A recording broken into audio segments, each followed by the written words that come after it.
So we covered, what to do if you find an injured bat or a bat in a place you don't want it, but also, what if somebody wants to encourage the bat population in their area? What are some steps they could take to do that? That's a really great question. So bat boxes are a way to provide bat habitat. Bats really love using old trees and snags. They like to roost and nest kind of. If you picture a tree that's rotten and it's in the stage where the bark is lifting up from the tree, that's a really perfect natural bat habitat. So as older stands of forest are being cut down, or people view snags as ugly or dangers, they lose some of that really critical habitat. So if you're able to leave snags up, that's like the perfect way that you can help bats and a lot of different wild animals. But putting up bat boxes in your area is a great way of promoting bats, and then also explaining to people about bats and how important they are.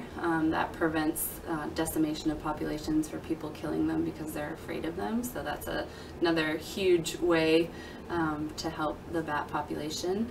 And anytime that you're able to use something except for pesticides for insect control, bats are primarily, they only eat insects. They're strict insectivores. So when we're spraying our fields and doing fogging and things like that, we're putting chemicals on the animals that they're eating naturally. So choosing organic or using alternatives to pesticides can go a long way in helping bats and a lot of our insectivore species.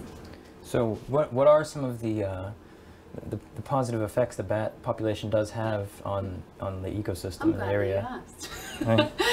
So with the discovery of white nose syndrome, we've actually lost about 6 million bats to date since 2006, I believe. And so there's been a lot of, we've realized the impact that bats have as they've been taken out of our ecosystem. So one big brown bat, which was that little bat that you saw, can eat about 1,000 mosquitoes or moths or mosquito-sized insects in 1 hour. So if you think about a bat foraging for 5 hours a night, they're taking out about 5,000 insects in one evening. So we've learned a lot about that, and there are some numbers that go along with it. So it's estimated that our bats that live in the southeast, where a lot of our agriculture comes from, provide about $3 billion worth of pest control to the agricultural industry for free every night while we're sleeping. Yeah, there you go. So there's that, and then obviously, if there's an explosion of mosquitoes, they do carry a lot of illnesses that humans are subject to. So they reduce the threats of mosquito-borne insects, human health-wise.